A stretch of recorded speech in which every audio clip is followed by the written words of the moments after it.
Hello and welcome to PFF Fantasy Football Podcast. I'm your host, Ian Hartitz, and today we have another edition of the Team Preview Series. 32 up, 32 down. We are on to the NFC West, specifically the San Francisco 49ers. I've tried to keep these as evergreen as possible throughout the offseason, so feel free to go back and catch up on any teams you might have missed. But without further ado, your San Francisco 49ers Fantasy Football Team Preview. Starting off, the man, Jimmy GQ. One of the most handsome quarterbacks in the entire National Football League. Look, he probably doesn't deserve quite as much shit as I feel like he gets around the world, but at the same time, he didn't exactly, have to do enough to be viewed as, as good of a quarterback as he's kind of been paid and kind of how he's been efficient-wise throughout his career. I mean, look, Jimmy G is one of only 6 signal callers in league history to average at least 8 adjusted yards per attempt. I mean, the brief New England stretch he had, and then, when he came on strong with the 49ers in those final 5 games of the 2017 season, like, this dude was legit looking like the next big thing at the QB position. I mean, there's a reason why, 49ers are willing to give him that contract. But, ultimately last year, only asked to attempt he attempted fewer than 30 passes in 11 of 19 games. Rarely did he have to put the team on his back. But, with that said, Kyle Shanahan was pretty open that, that first half of the season, he was coming back from the torn ACL in 2018, and they were just able to run the ball enough that they really didn't need to ask him to do all that much. We did see, games later in the year against the Saints and, in some of those shootouts when the defense actually slipped a little bit, and Jimmy G kept him in those games. I mean, he actually had 3 games with at least 4 passing touchdowns. Only Lamar, who did it 4 times, had more instances of doing that. I mean, there's a low-key kind of fantasy ceiling with Jimmy G. And, we saw what Matt Ryan did, for example, in his second season in Shanahan's system. So I think there's a chance, especially, if we just see this defense, regress a little bit to more of a great unit instead of just, a complete world-beating scheme. And then, the running backs, if things just go a little bit less good, they might have to lean on Jimmy G a little more. Unfortunately, all his receivers are so banged up. I'm a little hesitant projecting him to really, put together a prolific passing season. But I think, kind of in that draft range where he's going, I'm not against taking a flyer on him because I do think the 49ers got to pass a little more often than did last year. And I think, overall, throughout Jimmy's career, he's still been pretty much anyone's idea of an above-average QB, even though he's not, the elite talent that they're paying him 9 figures to be. So moving on to the running back room, I think we all expect the 49ers to be a run-first offense. We just got to kind of keep in mind that it changes really by the week here. I mean, it was just a complete mess last year as a whole. I mean, I know injuries played a role in this, but if you just look at season-long snap counts, we had Tevin Coleman at 36%, Raheem Mostert at 34%, Matt Breida at 24%, Jeff Wilson at 6%, and the leader in the backfield was Mr. Kyle Juszczyk at 37%. So literally a situation where we could see 3 to 4 backs involved in any given week.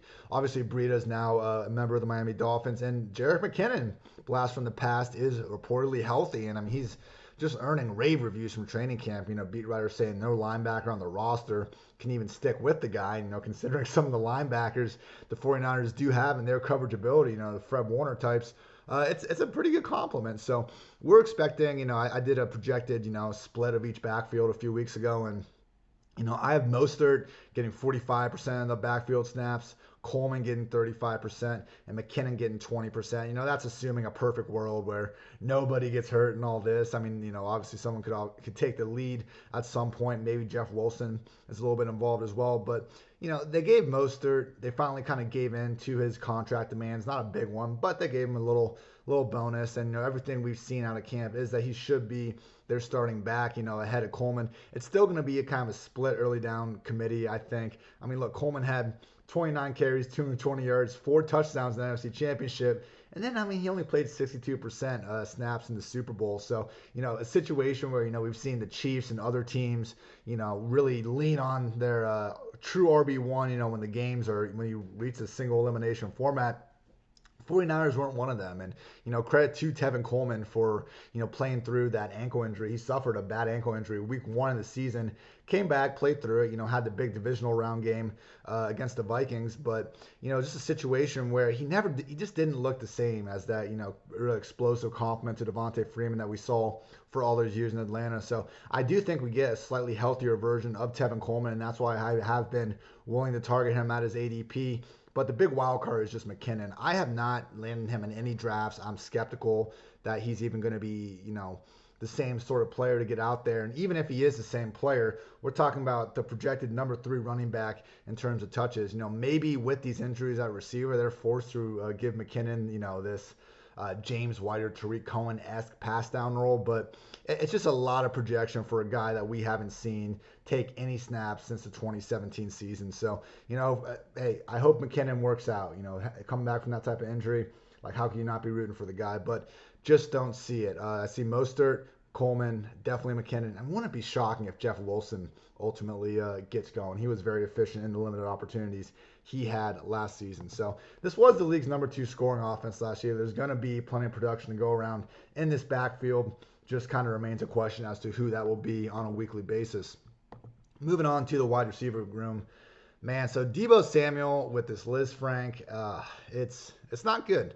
I had Dr. Evan Porras from Fantasy Points on the PFF pod this week, and talking about Debo, maybe he's healthy enough to come back, but foot and ankle injuries, like these are not good. These are not what we want to be having to repair, because it just takes the guys a long time to get all the way back to full strength. And, you don't know if they're going to be sore or re-injure it or what it could be. So, Debo last year just truly, the things he did as a rusher and receiver were just astronomical. Only A.J. Brown averaged more yards after the catch per reception than Debo last season. Look, some of that is certainly Kyle Shanahan, scheming him to success, but a lot of it too is Debo just being a straight-up baller.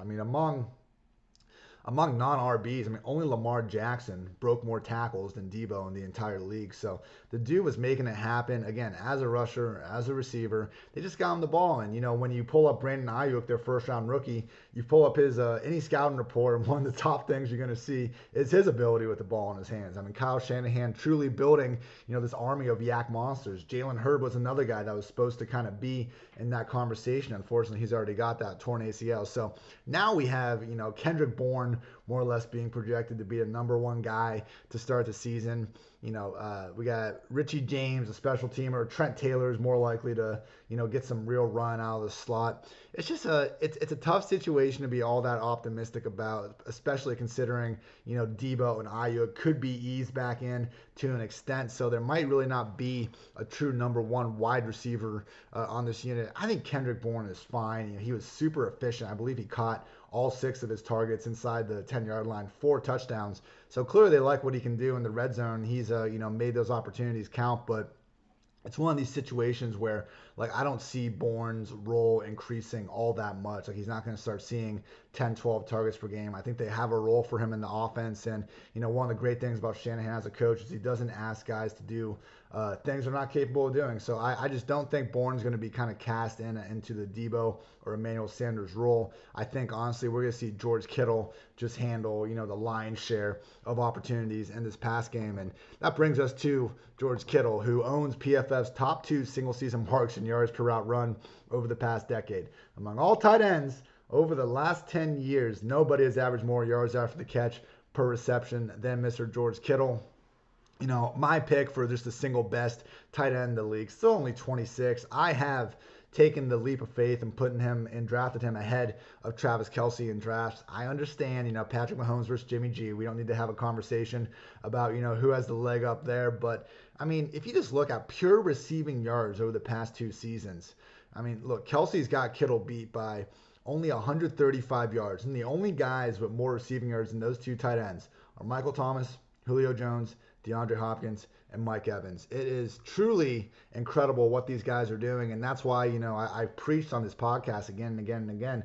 I want Kittle, Kelce, or Mark Andrews at the top of the drafts. Otherwise, I'm going late round, tight end season. I just think other than those 3, we don't really have any clarity in terms of tight ends that are their passing game's number 1 receiver. Kittle is one of those guys. That applies to redraft and best ball alike. Definitely fine getting Kittle. I mean, if you start in that one spot, in a prime best ball, and you're able to get McCaffrey, another one of those top 14 running backs in the end of round 2, and then Kittle at the turn, you will be balling. Feel free to try that strategy out on Underdog Fantasy. Use code PFF for a free entry in their $1 million contest. If you win that milli, remember who sent you there. So George Kittle, tight end 1, takes us to the ranks. So at QB, I have Jimmy Garoppolo QB 21, pretty in line with his ADP. I have him ahead of Ryan Tannehill and Kirk Cousins, behind Ben Roethlisberger and Teddy Bridgewater. I think the volume is still going to be an issue, but I think his spike week potential is going a little bit underrated. So,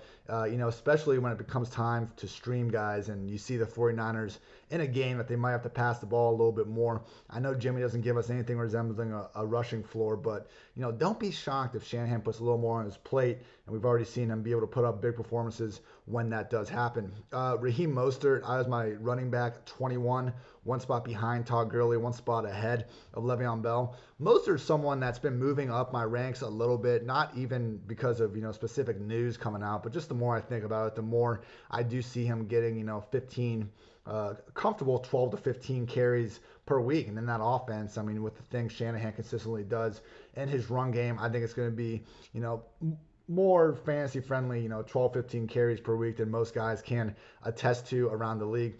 Just worry about the overall volume available. That's why I still have, Gurley, David Johnson, Melvin Gordon ahead of him.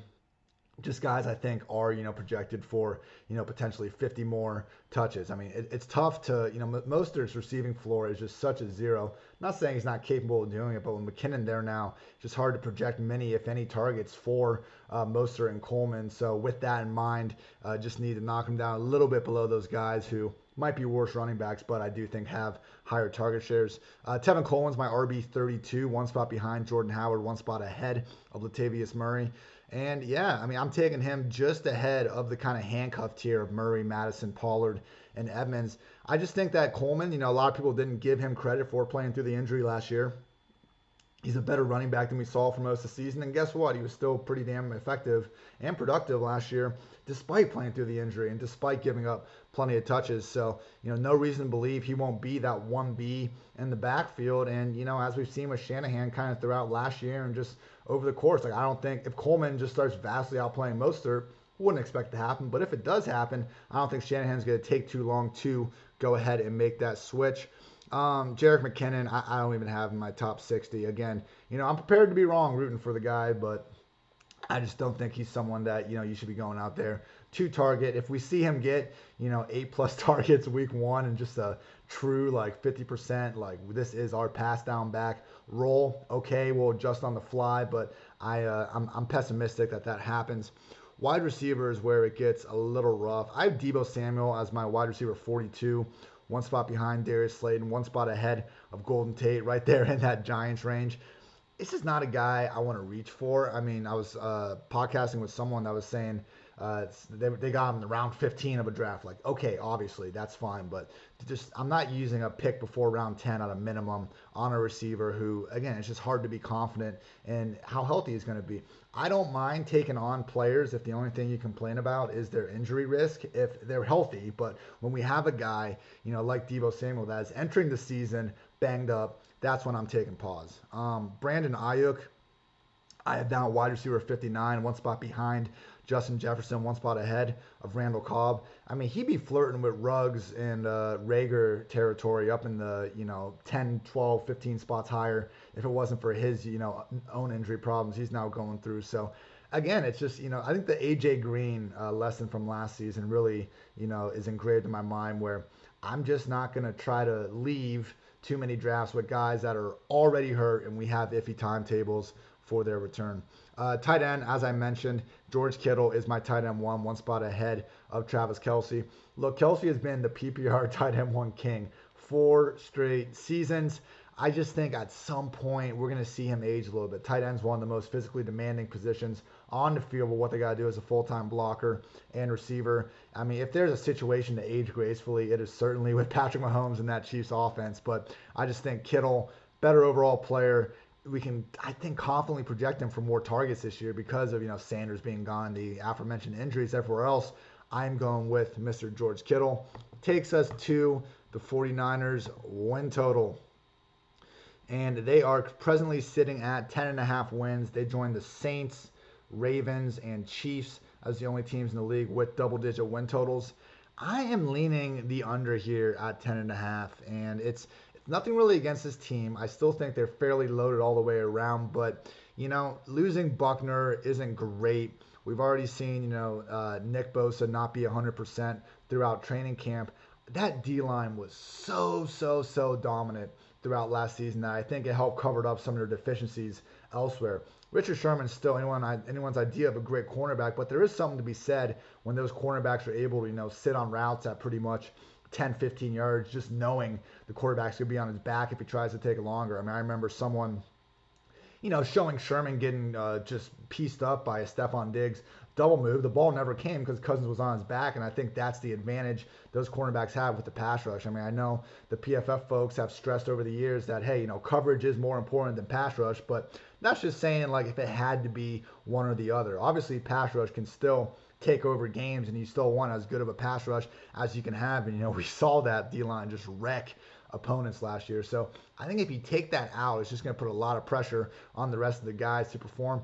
I know they have a bunch of talent at linebacker too, so maybe that's going to be able to mask a small drop-off by the D-line. But, we have an offense that is very light on skill position talent outside of George Kittle, and I guess Mostert with these injuries. Maybe Jimmy G just takes that next step, but I do kind of agree with the notion that he wasn't always hyped up to be last year.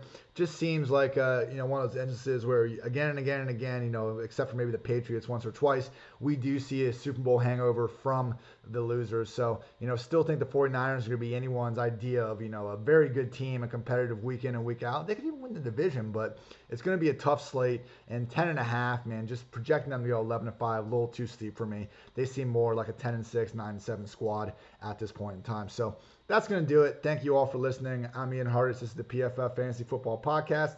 Take care, everyone. Thanks for watching the PFF YouTube channel. And if you want to subscribe, all you have to do is push the button. Don't forget everything you get. A little fantasy, push the button. A little green line for the gambling aspects of the game, push the button. College football, push the button. The YouTube channel from PFF.